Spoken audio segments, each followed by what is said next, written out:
600 ሰዎች 400 ሰዎች እየመጡልሽ ነው አሏት። አቢጊያም ፈጥና ሄደች። አይምሮሽ ይባረክ። የቱ አይምሮዬ? ፈጥኖ ያመጣሽ። ትንሽ ብትዘገይ አለቀ። ጠቅላላ አንገታቸውን ቀንጥዬ ደማቸው ሲፈስ ገብቶኝ ነበር፣ ልቤ ነግሮኝ ነበር ብትይ ጅብ ከሄደ ውሻ ጮኸ። ፈጥነሽ በጊዜው ከች እኮ ነው ያልሽው።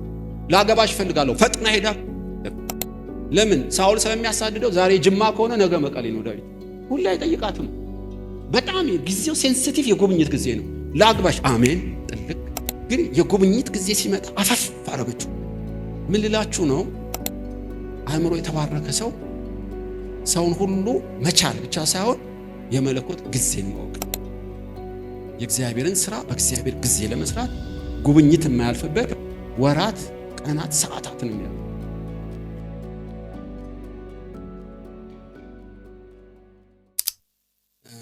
ለበጎ ስራ የተዘጋጀ ሰው፣ የእግዚአብሔር መልእክተኛ ሰው፣ በነገር ሁሉ የማያሳፍር ሰው አራት ማንነቶች በሚል በ40 ደቂቃ እንደ ወፍ በረር አራት ጉልህ አዕማድ ነገር ነው ዛሬ ላካፍላችሁ የምፈልገው።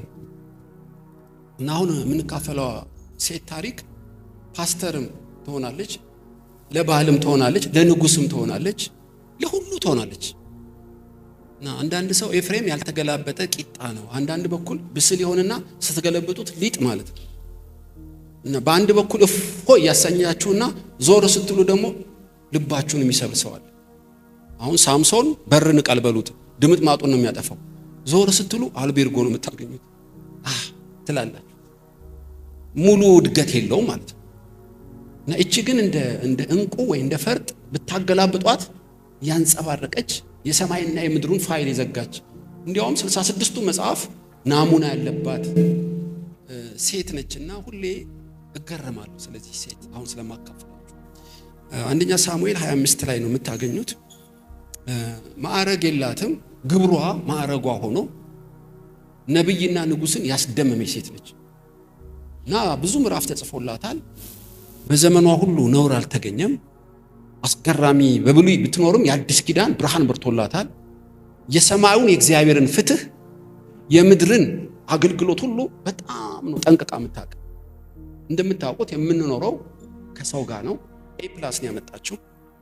የምንኖረው ከጊዜ ጋር ነው፣ ኤ ፕላስ ነው ያመጣችው። የምንኖረው ከጥሪት ጋር ነው፣ ከንብረት ጋር ነው፣ አስገራሚ ነው። የምንኖረው ከእግዚአብሔር ጋር ነው። በአራቱም ሚዛን ጠቅላላ ደረደረችው ኤ እንደምትሉት ነው። እና እሱን ነው የምናጥነው ማለት ነው። በመጽሐፈ ሳሙኤል ምዕራፍ 25 ላይ አንደኛ ሳሙኤል አንብብ። ሳሙኤል ሞተ፣ እስራኤልም ሁሉ ተሰብስበው አለቀሱለት፣ በአርማቴም በቤቱ ቀበሩት። ዳዊትም ተነስቶ ወደ ፋራን ምድረ በዳ ወረደ። አሁን ሳነብ ቀላል ነው ለእናንተ፣ ለእስራኤል ግን ሳሙኤል ሞተ ብል አገራዊ ሐዘን ነው። ለምን? ካህንም ንጉስም ነብይም ቅባት ስላለው ከዳን እስከ ቤርሳቤ እስራኤልን ሁሉ የሚያስተዳድር ከአፉ ቃል መሬት የማይወድቅ የታመነ ሰው ስለሆነ ሳሙኤል ሞተ ማለት ከባድ ድንጋጤ ነው። ለምን? በሳሙኤል ዘመን ሁሉ ፍልስጤሞች ለጦርነት አልመጡም። ታንክ የለውም ሳሙኤል። ካሰረ ይታሰራል፣ ከፈታ ይፈታል ማለት የቅባቱ ጉልበት እኮ ነው የምነግራችሁ። ስለዚህ ዝናብ ሲጠፋ ያዘንበዋል፣ ጠላት ሲመጣ ያስራቸዋል። እንቆቅልሽ የሚፈታ ቃሉ መሬት የማይወድቅ እግዚአብሔር ከሱ ጋር የነበረ ሰው ነገ መብረቅና ነጎድጓድ ይሆናል ካለ እንደ ሜትሮሎጂ ይሆንለታል። እና የሳሙኤል ቅባት የተለየ ነው፣ ጥልቅ ነው። አንዳንድ ማሽኖች መጥተዋል። አሁን ኤምአርአይ የሚባል 16 ስላይስ የሚባል አዲስ መጥቷል። ሰውን የነገረኝ እኔ ምንድነው ይሄ 16 የሚል ቁጥር ያለው ኤምአርአይ ስል ኢትዮጵያ ውስጥ የመጀመሪያው የኔ ነው አለኝ አንዱ ያመጣው። ከቀደሙት ምን ይለያል አልኩት። ደም ውስጥ ገብቶ እያንዳንዷን ነርቭህን በካሜራ 16 ጊዜ አጉልቶ ነው የሚያሳይ። የፈለገ በሽታ ቢደበቅ አድኖ ነው የሚነግረን አለኝ ዶክተሩ። በእኔው ቋንቋ ነገረኝ። እና ሳሙኤል ማለት የጥልቁን የሚመረምር ነገር ሁሉ የተገለጠለት አስገራሚ ነብይ ነው። እና እሱ ሞተ፣ እስራኤል ደነገጡ ማለት ነው። በቤቱ በአርማቴም ቀበሩት። ማን ነው የሳሙኤል ቅባት ያለው ብሎ ግራና ቀኝ ሲሉ አቢጊያ በቃለች። ስለ አቢጊያ ነው ማካፈላችሁ። አብረው ባይብል ስተዲ አጥኑ፣ የሥጋ ዘመድ ይሁኑ፣ በምን የሳሙኤል መንፈስ እንዳደረባት አላውቅም። አስገራሚ ሴት፣ ከሳሙኤል ቅባት ማትተናነስ ብቅ አለች። በማግስቱ ብቅ አለች። ሳሙኤል ሞተ፣ አቢግያ ብቅ አለች። አሁን ማካፈላችሁ ስለዚህ ስለ አቢግያ ነው። ንጉሥ ዳዊት ምን ይላታል? አእምሮሽ የተባረከ ይላታል። ደግሞ ዝቅ ብሎ የእግዚአብሔር መልእክተኛ ነሽ ይላታል። የሳሙኤል ጸሐፊም አእምሮዋ የተባረከ መልከ መልካም ነች ይላል። እቺ ንጉሥና ነብይ ያደነቃት በቅዱስ ቃሉ ለሰው ሁሉ ለትምህርት ብዙ ምዕራፍ መንፈስ ቅዱስ የጻፈላት አቢግያ ማን ነች? ሰማይና ምድርን ያስደመመች ታሪኳ ለትውልድ የተጻፈላት ምን ብታደርግ ነው? አእምሮ የተባረከ ሰው 4 ምልክቶች። ስለዚህ በአቢግያ ቱንቢ ዛሬ መዝናችኋል፣ እኔንም እናንተን። በብሉይ ኪዳን ጫካ ውስጥ ያለች ሴት እንዲህ ከሆነች አዲስ ኪዳንና ብዙ ጸጋ የፈሰሰልን እኛማ ራሳችንን መዝናለን ማለት ነው። አንደኛ ሳሙኤል ምዕራፍ 25 ቁጥር 2 በማዖንም የተቀመጠ አንድ ሰው ነበር፣ ከብቱም በቀርሜሎስ ነበር። እጅግ ታላቅ ሰው ነበር። እርሱም 3000 በጎች 1000 ፍየሎች ነበሩት። በቀርሜሎስ በጎቹን ይሸልት ነበር። የሰውየው ስም ናባል፣ የሚስቱም ስም አቢግያ ነበር። የሴቲቱ አእምሮ ታላቅ መልኳም የተዋበ ነበር። ሰውየው ግን ባለጌ ነበረ፣ ግብሩም ክፉ ነበር። በቃ ከዚህ በኋላ አላነብም በእውነት ከሰዓቱ አንፃር እና መግቢያው ራሱ በቂ ነው።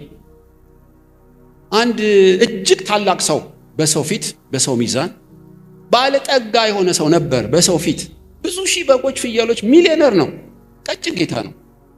በእግዚአብሔር ፊት ግን ባለጌ ነው። እግዚአብሔር እኮ እንዲህ ያለው ባለጌ፣ መጨረሻ ባለጌ ነው። በዚህ እኮ አበቃ፣ ሰካራም ነው፣ ክፉ መንፈስ አድሮበታል፣ ምናምንቴ ነው፣ ሰው ሊናገረው አይችልም እና ተሳዳቢ ነው እያለ በምዕራፍ 25 ላይ 6 ማዕረግ ይሰጠዋል የሰማይ አምላክ። ይሄ ሰው ሊትራሊ እብድ ነው ማለት ነው። ሰው ሊናገረው የማይችል ሰው ማን ነው? ብትጠይቀው አይመልስም፣ ብትነግረው አይሰማም። እና ስንፍና አድሮበታል ማለት አጋንንቶች አድረውበታል ማለት ነው። በብሉይ ኪዳን ሰይጣን በድብቅ ነው የሚጻፈው። ስንፍና አድሮበታል። ደግሞ ስካር ብቻ ቢሆን ይችለው ነበር። አቤት አንደበቱ ሚሳኤል ነው፣ በቃ ይበታትናል። አንዴ ከተናገረ ከባድ ነው እና አንደበቱ ያልታረመ ሰው ነው።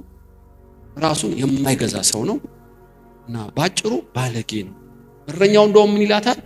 ባልሽ ልነግረው ነበር አንድ ብርቱ ጉዳይ፣ ነገር ግን ምናምንቴ ነው ባልሽ አላት። ባለጠጋ ምናምንቴ ነው። እረኛ እንኳን መዘነው ነው የምላችሁ። ናባል ማለት ጅል ማለት ነው የስሙ ትርጉም። እኔ ይሄንን ቃልቻ ካልሆነ ማን ያወጣል? በእውነት እናትና አባቱ አይመስሉኝም። ልክ እንዲህ ነው ስሙ፣ ጅል ማለት ነው የስሙ ትርጉም። ከዛ ፊልሙን ወደ አቢግያ ያመጣልናል።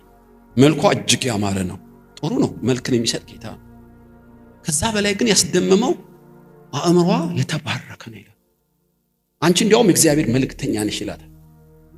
ጥያቄ ሊጠይቃችሁ፣ እቺ አእምሯ የተባረከ ባለጌ ባለጠጋን እንዴት አገባችሁ? እሷ ራሷ ምናምንቴ ብትሆን ለገንዘቡ ስትል እንላለን። ግን የእግዚአብሔር መልእክተኛ መንፈስ ቅዱስ ያደረባት አእምሯ የተባረከ ሰው ባለጌን ሰው ለገንዘቡ ብላ ታገባ። ታዲያ እንዴት ተጋቡ? አልተጻፈም። መገመት ትችላላችሁ። ጠልፏት፣ ምናልባት የቤተሰብ ጋብቻ ይሆን? አይዶን ነው። ምን ገጥሟት ነው? ግን 100% እርግጠኛ ሆነው ጋብቻው ከእግዚአብሔር ዘንድ ነው።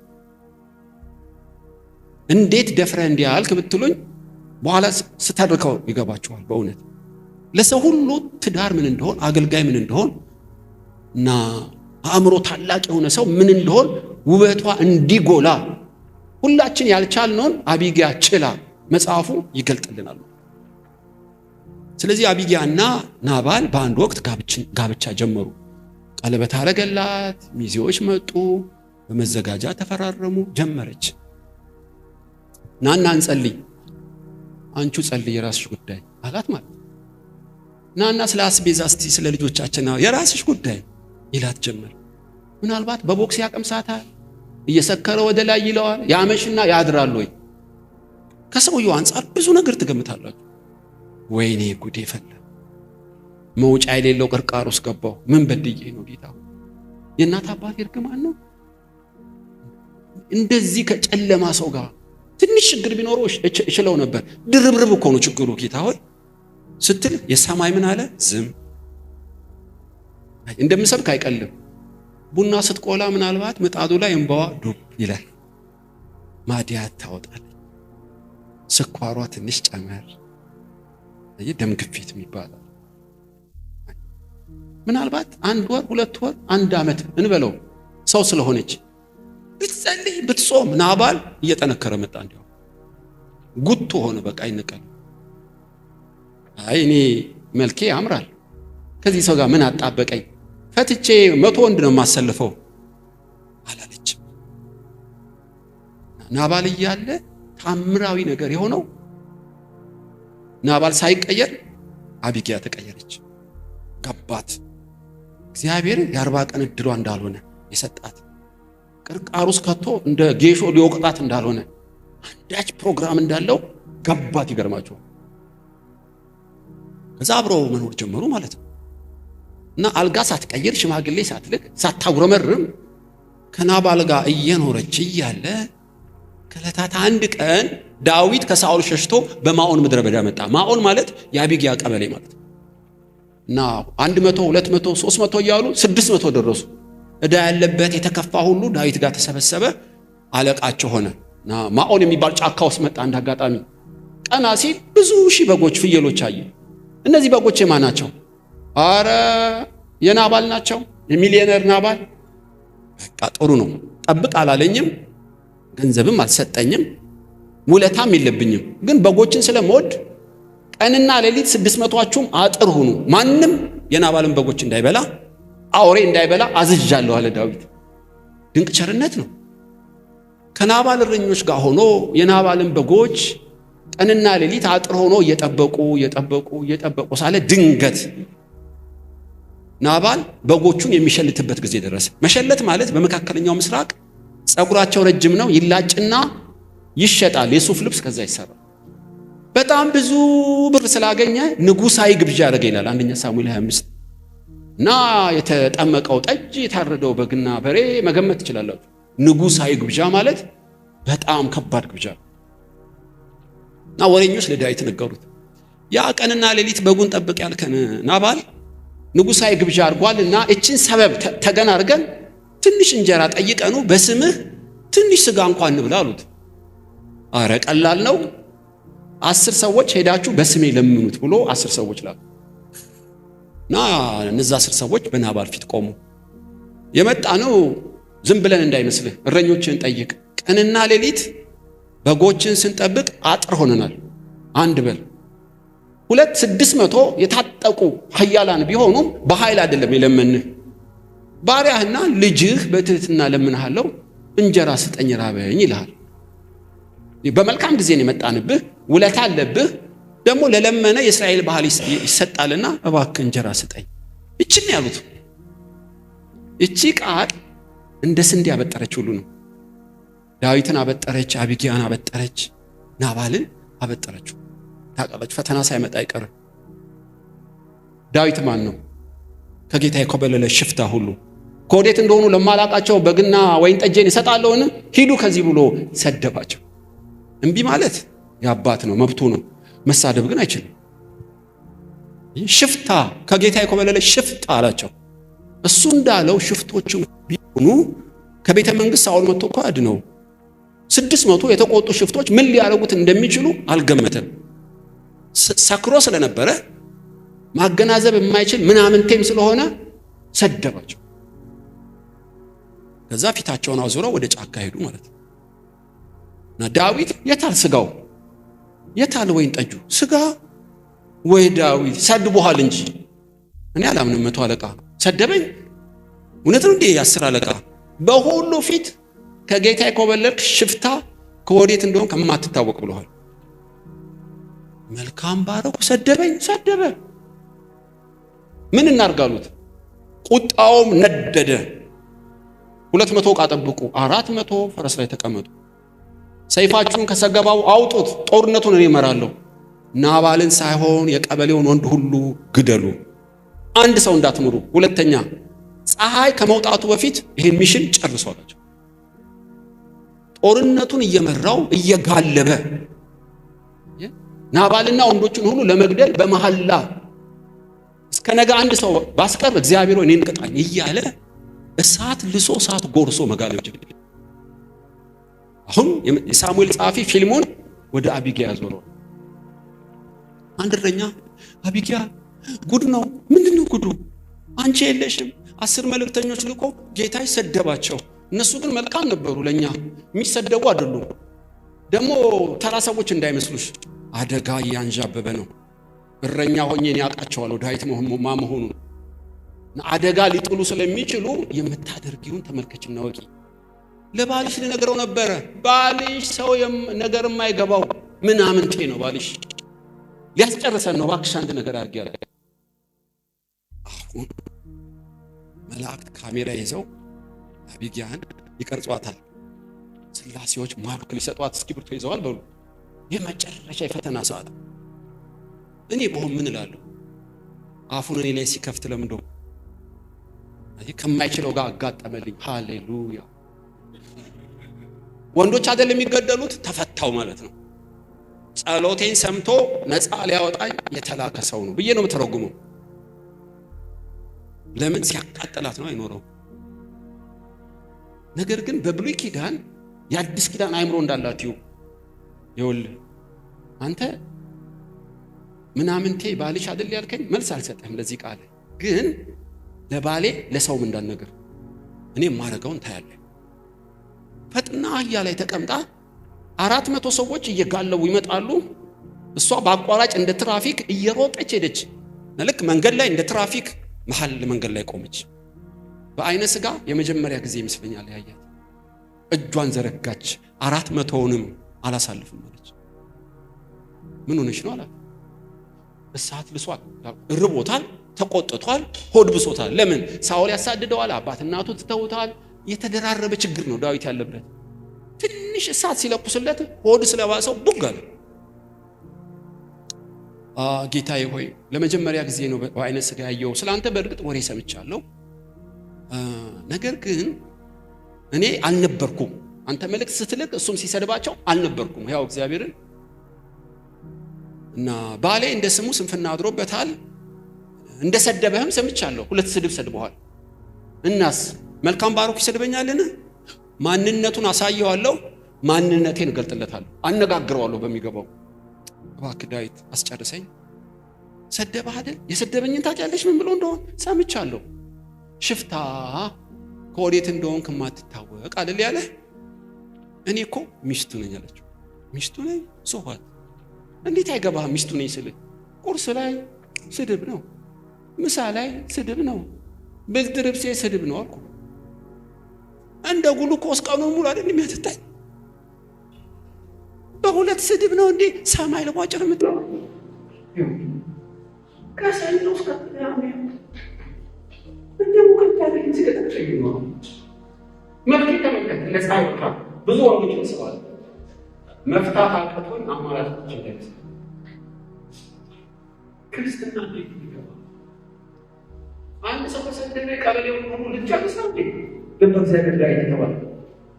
እግዚአብሔር ታውቃለህ፣ ይሄ እግዚአብሔር ጦርነት ነው ብለህ ትገምታለህ? የሴት ጦርነት አንድ ሰው ከሰደደ ግራ ቀኙን ማውጣት ልጨርስ ነው እንዴ? እኔ ምሳሌ ነው ይሄ ስንፍና ያለበት ባለጌ ባሌ ማስጠጅ አይደለም። ክርስትና ግን ሰው ሁሉ እንዳሉ መቻል የእግዚአብሔር መልእክተኛ ሰው ለበጎ ስራ የተዘጋጀ ሰው ማለት ነው። አሁን የተባረከ ሰው ማለት ነው። ቆሞ የሚሰራ አይደለም፣ የሚዘምር አይደለም። በማህበረሰብ ውስጥ ልዩ ልዩ አመል ያላቸው እስከ መጨረሻው መቻል። ሰው ካልቻል ያንተ መዝሙር ጣራ አያልፍም። ናባል ከቻል ሁሉ ይችላል። ለምን? የብዙ ሰው አንድ ላይ ተናገሩ ሶስት ከናባል በላይ ያስቸግረሽ ማለት ነው። እኔ ናባልን ቻል ዳዊት 2 ስድብ እግዚአብሔር እኮ የመዘነ ነው። ይሄ ልጄ ቀብቼዋለሁ እንደ ባራሻዋ ብዙ ህዝብ ላይ ልገልጠው ነው፣ እስቲ በስሏል ልበሰፊ ነው ብሎ በናባል ቴስት እያደረገ እኮ ነው ሙቀት። ሁለት ስድብ ሲል አንተ እሺ ሰይፍ እኮ መዘዝ። ንጉስ ቢያደርግህማ ስንት እስር ቤት ይበቃል ብራዘር? ስንቱን አንገት ቀንጥሰህ ልትጨርስ ነው? ያልበሰለ ባቄላ ትከደናለህ ስትመስል ጫካ ውስጥ ቁጭ ገና ነህ ብትቀባ ገና ተነገጠ። እንደዚህ ነው ይኸውልህ ሰውን ሁሉ እንደ አመሉ እስከ መጨረሻ መቻል። ሰውን መቻል ብቻ አይደለም ሰውን ሁሉ አንዳንዴ አይደለም እስከ መጨረሻ መልካሙን አይደለም እስከ አመሉ ሳይቀየር። እኛ የተላክነው ወደ ሰው የምንቸገረው ከሰው ጋር ነው። መላእክት እኮ ጋር ትላክ ቸርች ብትቀይር አሉ እዛ ከሁለት ወር ነው ሰላም አበባ ቢሰጡ 3ኛ ወር ላይ ይጀምራል። የትም ብትሄድ ገዳምም ችግር አለ።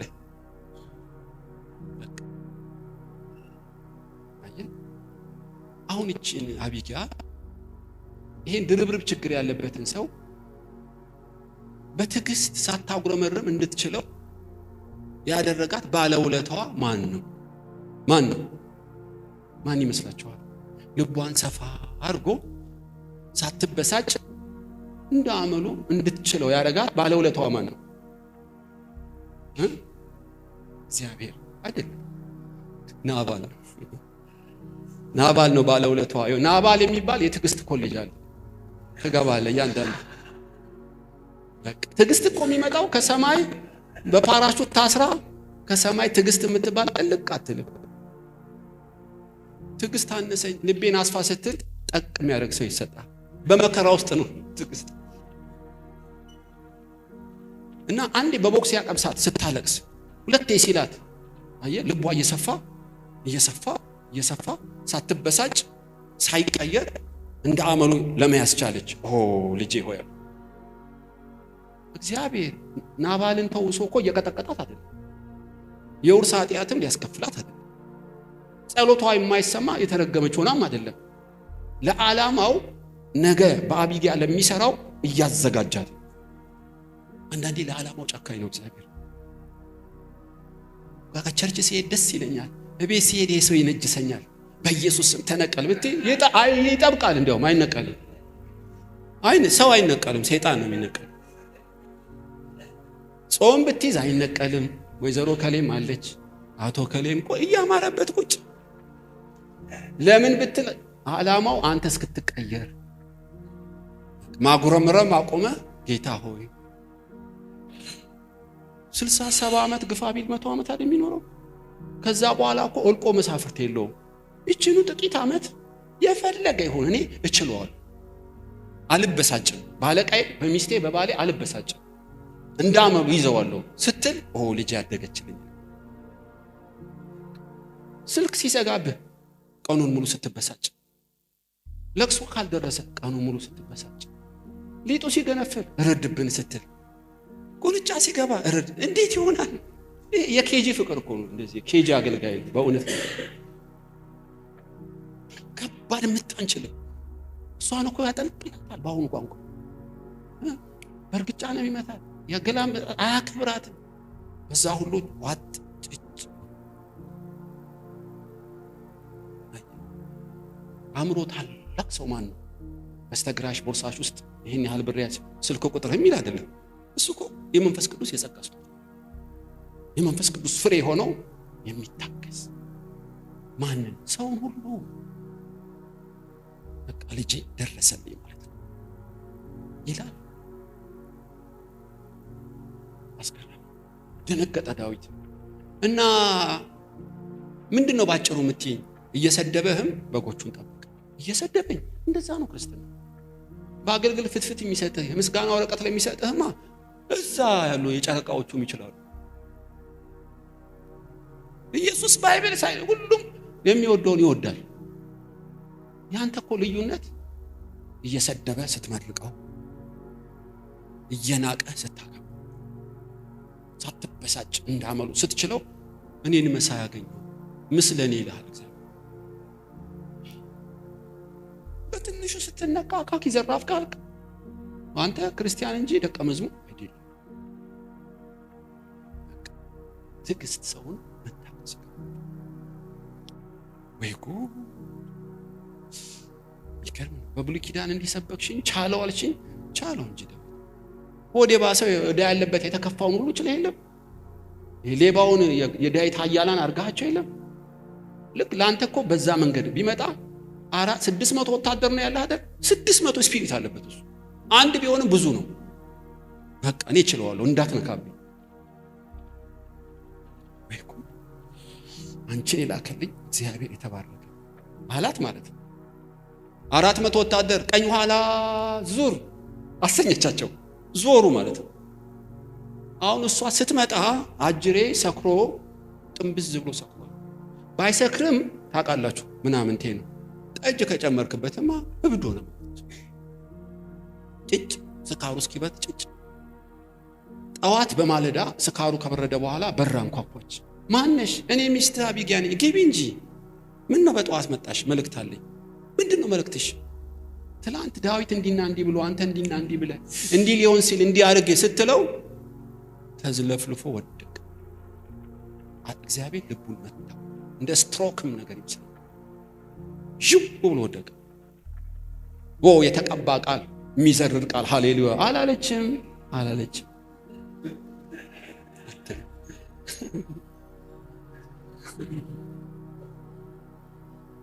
አየ ኮንሺየስ ባይሆንም ውለታዋን ባይመዘግብም ባሏ ነው። ያንዳንድ ሰው የቤት ስራ ቤት ውስጥ ነው ታውቃለህ። የአቢግያ አክሊሏ ናባል ነው ታውቃላችሁ። እና ወደቀው 10 ቀን አጥሚት ስታጠጣው በማንኪያ በፎጣ ስታሻው ስታገላብጥ ልክ 10ኛው ቀን እግዚአብሔር ናባልን ቀሰው። አቢግያ አይልም ዳዊትም አይልም፣ እግዚአብሔር ቀሰፈው ይላል።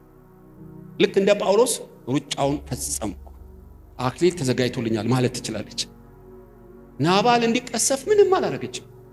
እየማለደች የሚገሉትን እየተከላከለች ወደ ላይ ሲለው ልቡን ስቶ ሲወድቅ የሚስትነት ክብሯን ሳትነፍገው የባልነት እንደምንም ብላ ጥርሷን ነክሳ ሩጫውን በድል ተወጣች። ሰውን ማሸነፍ ማለት በጣም ኃይለኛ ሰው ነው። ሰይጣን እኮ ቀላል ነው። በኢየሱስ ስም ስትለው ጥርግ ብሎ ነው የሚጠፋው። ሰውን ትታገሳለህ፣ ሰይጣንን ትቃወማለህ፣ ከእግዚአብሔር ጋር በሰላም ትኖራለህ። እንደዛ ነው እኮ ፕሪንሲፕል ካልኩሌሽኑ። ናባል ሞተ ነው። ከዛ ወሬ ሰጡት ለዳዊት። ያውኮ የሰደበ ሞተ እኮ አሉት። ሞተ? አዎ። የስድቤን ፍርድ የፈረደ የሰማይ አምላክ የተባረከ አይባልም እኮ። ጠላት ላይ ክፉ ሲደርስ ደስ አይበልን ነው የሚለው። አልበሰለም ዳዊት። አንጣልኝ በገና ሃሌሉያ በለው እንዴ! ሰው ሞቶ ሃሌሉያ አይደል እንዴ?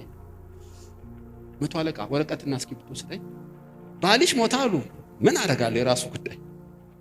እኔ ምልሽ ላገባሽ እፈልጋለሁ። ተስፋ ያለው ንጉስ ዳዊት ምን ይመስልሻል?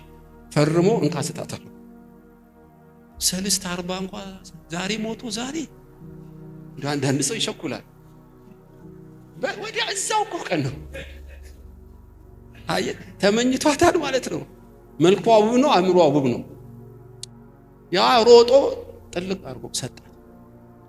ስታነባው ላግባሽ የሚል እሷም ማውቃለች። በፊትም ጌታዬ ሆይ እግዚአብሔር ያደረገልህን ባረገልህ ጊዜ አስበኝ። ኮድ እኮ ነው የምትልክለት። ምንድነው የሚያስባት? አስበኝ። ሀብት አላት እኮ ከንቲባ አድርገኝ አይደለም። ይሄ ሰው አፉን እየከፈተ ነው በተቀቡት ላይ። በመንፈሳዊ ጌይ ስለካው እግዚአብሔር ሊወስደው ነው። ለምን አፉን ይከፍታል? ዝም ብሎ እኛ ላይ ግድ የለም። የተቀባ ላይ አፉን ከከፈተ ሊሞት ነው ማለት ነው። ናባል ከሞተ አም አቬሌብል በእንግሊዘኛው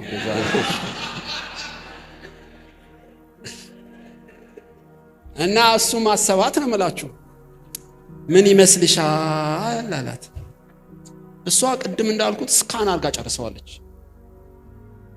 ሳሙኤል እንደቀባው ንጉስ እንደሚሆን ስለ ወንጌልና ስለ ቅባቱ እንደሚንከራተት በደንብ ጨርሰዋለች አስቀድማ።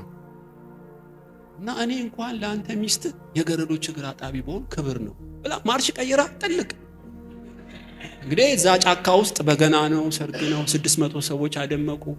ዘንባባ ለዋላ ያደረጉላት ሞቅ ደመቅ አለ። ዋናው የጋብቻ አይደለም። አሁን በቤት ሲገቡ ጫካ ውስጥ ወይ ዋሻ ውስጥ ይሆናል። መዝሙረ ዳዊት ምዕራፍ በበገና ሲዘምር አቤት መዝሙር ሃሌሉያ በስድብ እንዳላቃጠለኝ በመዝሙር ካሰኝ እያለች እየታከመች ነው ልቧ። ታውቃላችሁ መዝሙረ ዳዊት ምዕራፍ 10ኛው ምዕራፍ ሲደርስ ናባል የሚለው ስሙም ይጠፋባታል ከበረከቱ ብዛት። አሁን የካሳ ጊዜ ነው እና ዳዊት ብዙ ዘምረሃል፣ የቤተሰብ ጉባኤ ስለሆነ ለኔም ተራ ስጠኝ አለችው። ኦኬ ቀጥይ፣ ቁጭ ትላለህ ባሌ ንጉስም ነህ ባሌም ነህ። አሁን ስማኝ ትምህርት አንድ፣ ሳኦል በዋሻም በእንቅልፍም አሳልፎ እግዚአብሔር ሊሰጥ ይችላል። እንደ ናባል ዘልዬ ጉብላለሁ ብዬ ነግሬሃለሁ። ቀኑ ሳይደርስ ወይ በጠላት እጅ ይሆናል ወይ በእግዚአብሔር እጅ እንጂ የተቀባውን ጫፉን ተነካና ነግሬሃለሁ። ይኸውልህ ልበ እግዚአብሔር ማለት ሰውን ሁሉ እንዳመሉ የሚችል ገብቶሃል? እቺ ሴት እኮ እያለ ከኃያላን ሰው በስተጀርባ ኃያል ሰዎች አሉ ታውቃለህ። አንድ ቀን በዋሻና በእንቅልፍ ሳኦል እንቅልፍ ያዘው እና አቢሳ በጦር እንግደለው አሉ። አረ እንዳትነኩት፣ ድሮ የሰደበህን ጉብ ነበር የምትለው፣ ሊገል የመጣው ለምን አትንኩት ትላለህ? አንድ ሚስት አግብቼ እባክህ የአእምሮ ንቅለ ተከላ አደረገችኝ። ኮምፕሊትሊ ቀየረችኝ። እንዴት ብላ ነው የቀየረችኝ? ጫፉን ትነካና የተቀባው ለማኖ እንዳያስነካ ቀኑ ሲደርስ ይሞታል። አንተ ግን በሾርት ከት እጄ ገባ ብለህ ትገልና ህይወት ሁሉ ምስቅልቅል ነው የሚወጣው። እና እንደዚሁ ሲሸሸው አንድ ቀን በጊልቦዓ ተራራ ራሱን በራሱ ወቅቶ ገደለ፣ ፍልስጤሞች ስለከበቡት። አንድ ሰው አንገቱን ቆርጦ ይመስለኛል ሽጉጡንና ጦሩን ይዞ ዳዊት ከጦር ሜዳ ነው የመጣሁት እና ሳኦል እንዴት ነው አለው።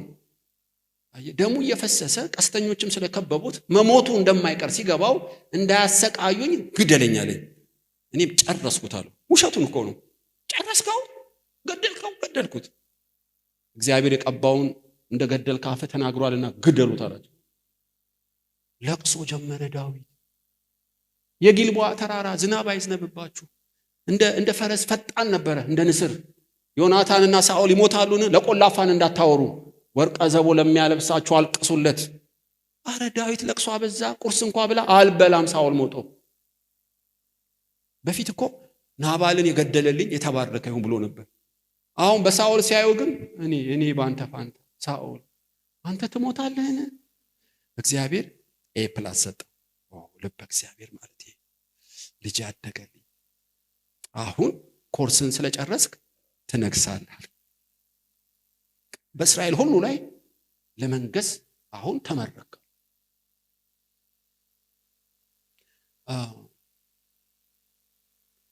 የእግዚአብሔር መልእክተኛ ሰው አንዱ መለኪያው ምንድነው? ሰውን ሁሉ እንደ አመሉ መቻል። አንድ ከአዲስ ኪዳን ልስጣችሁ ምሳሌ። ከናንተ አንዱ አሳልፎ ይሰጠኛል፣ ድንግጥ። ከናንተ አንዱ ሌባ ነው፣ ድንግጥ። ጴጥሮስ አላስቻለው። ማን ነው ይሄ ሰው እባክህ ግለጥልን አለው። ዝም። እግር ሲያጠብ ሁሉን ያጥባል፣ ሲልክ ሁሉን ይልካል። ምንም ምልክት ስላላየ ግራ ገባቸው። ማን ነው? እኔ ነኝ እንዴ ተባባሉ። ወደ ደረቱ ይጠጋ የነበረው ዮሐንስን ጠቀሰው። ዮሐንስ ጴጥሮስ እባክህ ጠይቅና ፈንዳው። ልባችን ተንጠልጥሎ ሞተ። ማን ነው? ጌታ ሆይ ማን ነው አሳልፎ የሚሰጥ? አሁን የአስሩ ማይን ኢየሱስ አፍ ላይ ነው። እነሱ ሳይሰሙ ቀስ ብሎ ይሁዳ ነው ቢል እንኳን ይቆጥሩታል ከንፈሩን እና አምታታባቸው ሆን ብሎ። ዮሐንስ ከኔ ጋር በወጭት የሚያጠቅሰው እሱ ነው አሉ። ምን አለ? ረጅም ነው። ምን አለ? አይ ለድሃ ስጥ ነው ያለው አሉ። ለድሃ ስጥ ያለ መሰላቸው ይላል። ዮሐንስ ብቻ ነው ያወቀው ከኔ ጋር ወጥ ውስጥ የሚያጠቅሰው እሱ ነው። ማን ነው የሚያጠቅሰው? ማን ነው? እና ኢየሱስ ሆን ብሎ ሲያጠቅስ ይሁዳ ጥልቅ አደረገው። እንዴ ይሁዳ ነው እንዴ ጌታውን አሳልፎ የሚሰጠው? ከሃዲ ነው እንዴ? ወይ ጉድ! ሰውን ማመን ቀብሮ ነው አላለም ዮሐንስ። ጭጭ አየ የክርስቶስ መልክ የያዘ መጥቷል ማለት ነው ዮሐንስ። ጭጭ በል ቶሎ ብለህ ብታደርገውና ወጣ ይሁዳ። ሴጣን ገባበት ወጣ። ጴጥሮስ ቢሆንስ ብለህ መገመት። ይሁዳ አንተን ነው ይሁዳ? አዎ ይሁዳ አንድ ኮሪደር ጋር ማናገራል ብሎ እዛም ሲጣል ነው የሚገለው። አይችልም። ታውቃላችሁ ማልኮስን የካህኑን ሊቀ ካህን ጆሮ ቆረጠው የሚለው እኮ ኮፍያ ስላደረገ እንጂ ለጭንቅላቱ ነው የሰደደው። ተንሸራቶ ነው ብትን ነው የሚያደርገው። ሁለት ሰይፍ ታጥቋል። አርበኛ ነው። ሐዋርያም ቢመስልህ አርበኛም ነው። አንገቱን ነበር የሚቀለው። ለእንዲህ ያለ ሰው ምስጢር አይገለጥም። የትንቢቱን ቃል ያበላሻል። የእግዚአብሔርን ስራ ያበላሻል። ሴጣን ነው የሚጠቀምበት። ምስጢርን የሚገልጥ ጌታ ከሱ ጋር እያለ አይነገረውም።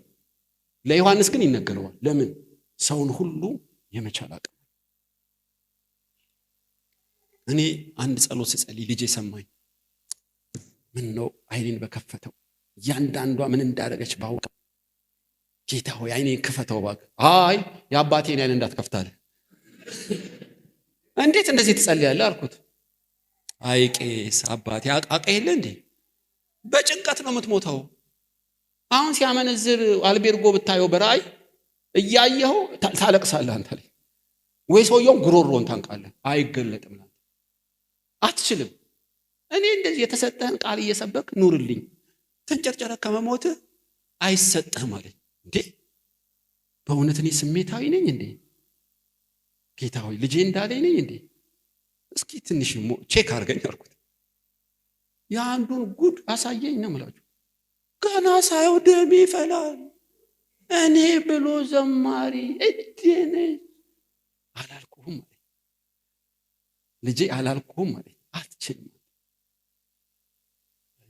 ስለዚህ ነው ለዮሐንስ በራእይ ሁሉ የተገለጠለት ሰውን ሁሉ እስከ አመሉ የሚችል ሰፊ ልብ አለው። ትችላላችሁ። ለበጎ ስራ የተዘጋጀ ሰው አንዱ ምልክቱ እሱ። 40 ደቂቃ ነው። በርግጥ 4 ፖይንት ነው አንዱ ላይ ነው ገና። ግን አንድ ሊጨምርላችሁ እና ሰዓት እንዳላስመሻችሁ ፈራለሁ። እቺ ሴት ሁለተኛ ብጽዕናዋ ነው እና 600 ሰዎች 400 ሰዎች እየመጡልሽ ነው አሏት።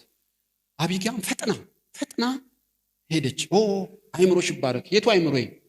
ፈጥኖ ያመጣሽ። ትንሽ ብትዘገይ አለቀ። ጠቅላላ አንገታቸውን ቀንጥዬ ደማቸው ሲፈስ ገብቶኝ ነበር፣ ልቤ ነግሮኝ ነበር ብትይ ጅብ ከሄደ ውሻ ጮኸ። ፈጥነሽ በጊዜው ከች እኮ ነው ያልሽው። ላገባሽ ፈልጋለሁ። ፈጥና ሄዳ ለምን? ሳውል ስለሚያሳድደው ዛሬ ጅማ ከሆነ ነገ መቀሌ ነው ዳዊት። ሁሌ አይጠይቃትም።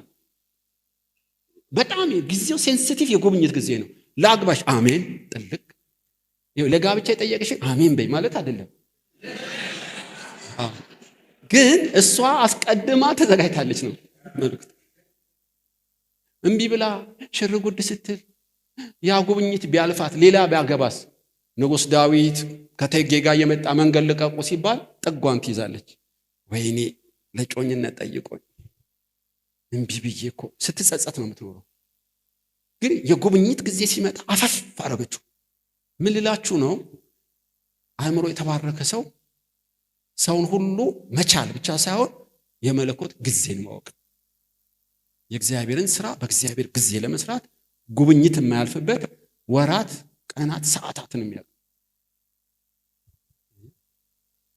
እንደ ጌሾ እየተወቀጠች ከናባል ጋር የመኖር ጊዜ አለው። ሮጣ ደግሞ የመሄድም ጊዜ አለው። አየህ፣ ለሁሉ ጊዜ አለው።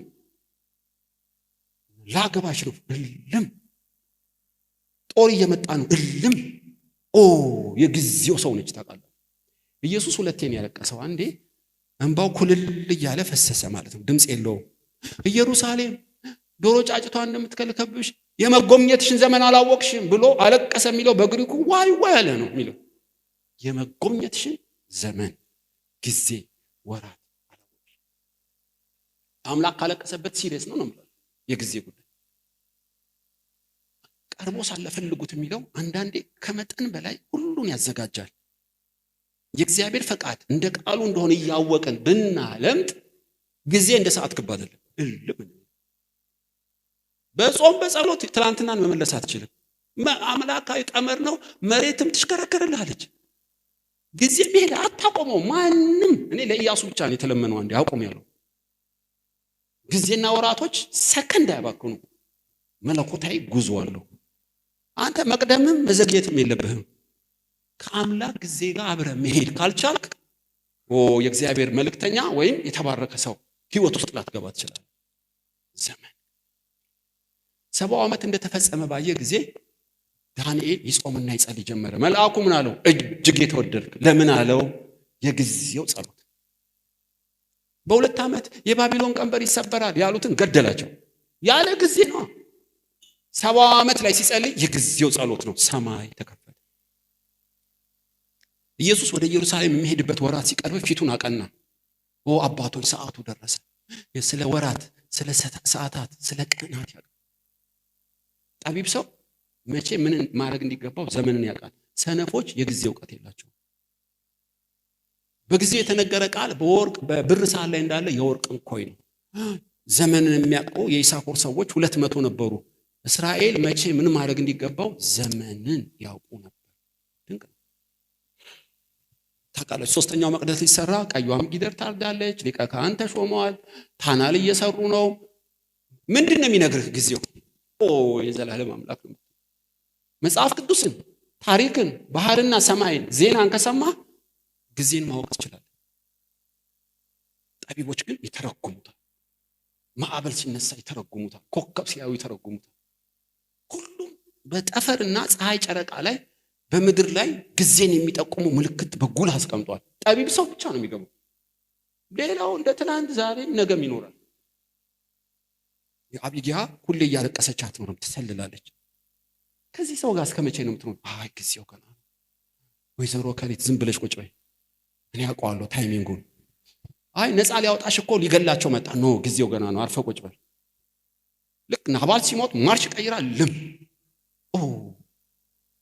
እዚህ ሴትዮ ውስጥ ምን ተቀምጧል ትላለህ። ዋሊያ የምትሄድበትን ጨረባም የምትመጣበትን ጊዜ ታውቃለች። ህዝቤ ግን የጊዜ ዕውቀት የላቸውም ይላል። እነዚህ ጨረባ ዋሊያ የሚባሉት እንደ ጀት ቀስት ሰርተው የሚበሩ አሉ። ልክ ይሄ አየር በረዶ ሊሆን ሲል በደመ ነፍስ ያውቁታል። ብድግ ብለው ሰልፍ ሰጥተው በረዶ የሌለበት ይሄዳሉ። እንዴት እንደሚያውቁት ራሱን ያላቅ። ወፎች፣ ጨረባዎች መቼ ከቦታ ቦታ ዘመንን ያውቃሉ። እስራኤል ግን ስለ ጊዜ ዕውቀት የለውም። አቢግያ ግን ጊዜ ታውቃለች። 40 ደቂቃ ሆኗል። ይበቃል። በእውነት ግን ትንቢት አይላርገው ደስ የሚላችሁ የሰራዊት ጌታ እግዚአብሔር እንዲህ ይላል።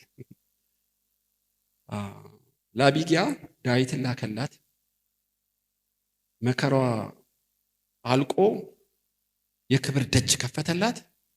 በዚህ ጉባኤ ዳዊት ሳይሆን የእግዚአብሔር ልጅ ኢየሱስ ይመጣል። እኔ ምጽአቱን አደምልሽ። በእያንዳንዱ መከራን ታግሰህ ስጋህን በጥርስ ነክሰህ የኃጢአት መንገድ እምቢ ብለህ ለታገሳችሁት ክብር በደጅ አለ። ለአንድ ሰው ልዩ ክብር ያገኘዋል። በእውነት እንደ ናባል ካስለቀሰው ሊፈታው መለኮት ጊዜ የደረሰለት ከለቅሶ ወደ ዝማሬ ከእንባ ወደ ሳቅ ምዕራፉ ሊገለጥ ያለ ሰው እዚህ ቤት አለ። ልጄ ሆይ ሰዓቱ ደረሰ ይላል። ከሰማይ አምላክ እንደሆነ የጸሎት መልስ እንደሆነ መጽሐፍ ቅዱሳዊ እንደሆነ እያወቅ እንዳትዘገይ። አነጋጋሪ ነገር የደረሰለት ሰው አለ። ይሉኝታ ሳይዝ ፈጥና እንድትወስን ስልጣን የተሰጣት ነፍስ አለች። የሚጻፍ የሚተላለፍ ደማቅ ታሪክ ሊሰራ ጌታ ኢየሱስ በዚህ ቤት አዲስ ነገር ያደርጋል። እስከዛሬ ሾርት ከቶች ነበሩ፣ ብዙ አማራጮች ነበሩ። ስለ ቃሉ አላደርገውም ብሎ ስጋዬን በጥርሴ ይዤ እታገሳለሁ ያለ አምላኬን እጠብቃለሁ ሰውንም እችላለሁ ላለ ለዛች ነፍስ ልዩ ክብር ይሆናል።